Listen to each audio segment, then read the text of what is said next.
You cannot have it all. I cannot have it all. Sacrifices have to be made, and I'll explain why.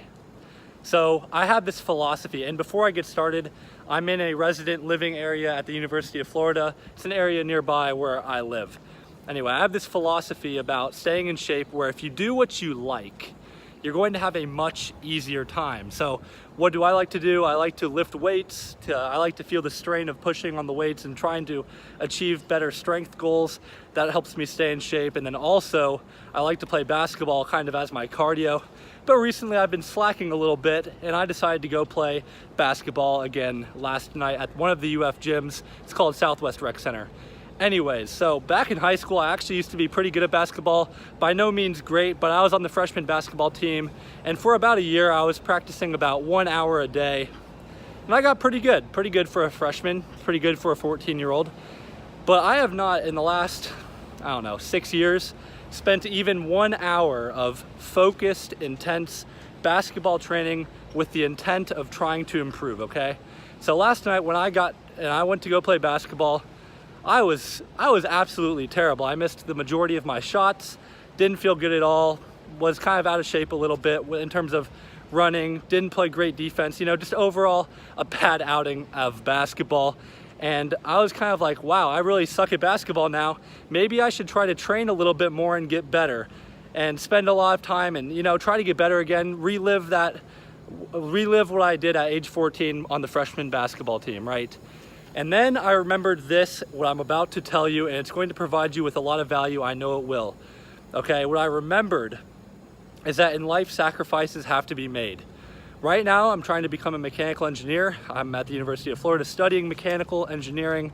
I'm trying to run this YouTube channel, and then I'm also trying to make strength gains in the gym and also trying to live a good social life, get enough sleep, eat healthy, go do my classes, other stuff, right? So everybody has only a small amount of time.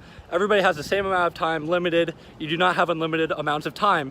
And that's why I have to tell you today is that sacrifices have to be made. So I was getting in that mindset, like maybe I should try and train at basketball, but you know what that would do to me? That would cause me to have to take time away from my other activities that I currently have momentum on, and that would lead me in a bad direction, because while I might be good at basketball, I would be sacrificing what I really truly want out of life, which is to run this YouTube channel, to be a good mechanical engineer, and then also to achieve new goals in the weight room, okay? Now let me give you a good example. You cannot have it all. Let's say you want to achieve your dream body, okay? You want to achieve your dream body. So what does that require? That requires eating healthy. It requires going to the gym, doing the right things, having the proper plan, and spending time in the weight room. Over the past, I'd by no means have my dream body yet. I have a long ways to go, but I've probably spent about 500 hours in the gym over the past 2 years. I do about an hour workout and I do about 5 times a week. I would say it's about 500 hours in the gym over the last 2 years. And I've gained 40 pounds of muscle I've gained at least 40 pounds since freshman year. I was about 165 pounds at my all-time low. Right now I'm sitting at about 210 pounds. Some of it was fat gain, but I would say, I'll approximate down. I've gained about 30 pounds of muscle, and that was because I had intense, focused training for 2 years on the thing that I am trying to achieve, right? At that time, I did not try to become a good basketball player, so my basketball suffered. But things you have to sacrifice in order to really achieve what you want. I'll give you an example. So, like I was saying, you cannot achieve your dream body and then also eat all the things that you want, eat unlimited amounts of food, and still have your results. At the same time, let's say you're trying to become an excellent writer. At the same time, you cannot become a world-class mathematician. Or let's say, like what I was thinking, let's say you try to become a really great basketball player. You probably can't train to become the best soccer player in your area at the same time, right? Sacrifices have to be made.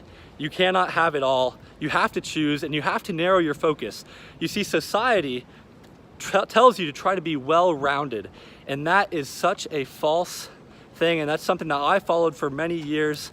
It's not what you should try to do at all. You should not try to become well-rounded.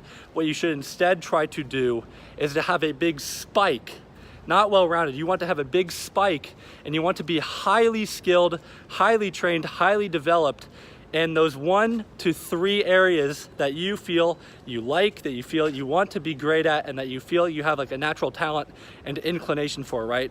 That's how you get ahead. Think about, let's say, LeBron James in the NBA. When he's training to become the basketball player, do you think he was focused at all on trying to become the best chef in the world? Absolutely not, right? He put pretty much all his focus in basketball, and then he became the best basketball player in the world, right? Same thing goes for you. You don't have to be that extreme, but you cannot be, the world does not reward average. It does not reward slightly above average, and it doesn't even really reward a good bit above average. What the world rewards is people who are highly, highly skilled in 1 to maybe 3 areas, but they do not reward average. You should not try to be well-rounded. Let's say you and another person both work the exact same amount. You both have the same work ethic, and you both, let's say, put in 8 hours of hard work every single day. Now let's say that you spend all your time focusing on 2 things that you really want to achieve in life. Let's say you're in college, so let's say that you're trying to become a great student, and for me in this case it'd be a good engineer. And then also let's say that you're trying to build the body that you want, so let's say you spend an hour in the gym, and I'll throw one more in there. Let's say that you at the same time want to become really good at, I'll say, chess. So let's say you spend all your time in those 3 things, become highly skilled, choose what you want. Now, let's say that the other person tries to master 10 different things in that year, and what happens to him or her is that she becomes just above average or just above what you would expect and in skill level of a person that would have some hours of training, right? And they put in just the same amount of work as you, but they become really good in nothing. They become just above average in like 10 different things. Who is going to have a better experience in life? It's going to be you. And the reason is because you're going to become more highly skilled in a few areas. The world is going to reward that more. You're going to be able to provide more value because you chose to become really good at 1 to 2 things. Double down on your strengths. Choose that 1 or 2 main things that you want to become really good at. Thrive in those. Now, one of the reasons why I'm making this video is because this is something that I personally struggle with. I am naturally a curious person that tends to get pulled in by a lot of exterior things. I'm like, wow, I could become really good at this. I could do all this stuff, right? Just how I was doing with the basketball, I was getting distracted from my main goals, and I immediately had to switch my mindset back to what I'm telling you today, and that is to forget a lot of stuff in life. Focus on the things that you really want to be good at. That is the path to massive success. I'm not there yet, but if we keep focusing on the things that we need to, eventually we will get there. Remember, the world does not reward being well-rounded. What the world rewards is highly skilled people that can provide a lot of value in a couple of main areas. Now, if you're young like me, it's good to experiment because a lot of people don't know what their 1 or 2 things is that they want to become really skilled at. So it's fine to experiment, but eventually you're going to have to find those things that you want to become very good at if you want the path to massive success. You cannot just be average. You have to be allergic to average. That's a good saying that I think Eric Thomas said, is another motivational speaker. But yeah, so if you liked this video, please hit that like button down below. If you haven't subscribed yet, please hit that red subscribe button. Comment below a few things that you are going to sacrifice so that you can start devoting more time to the things that you really want out of life and that will lead you on that path to massive success. I hope you have a killer day. I'm Stephen Lawrence, and I will see you later.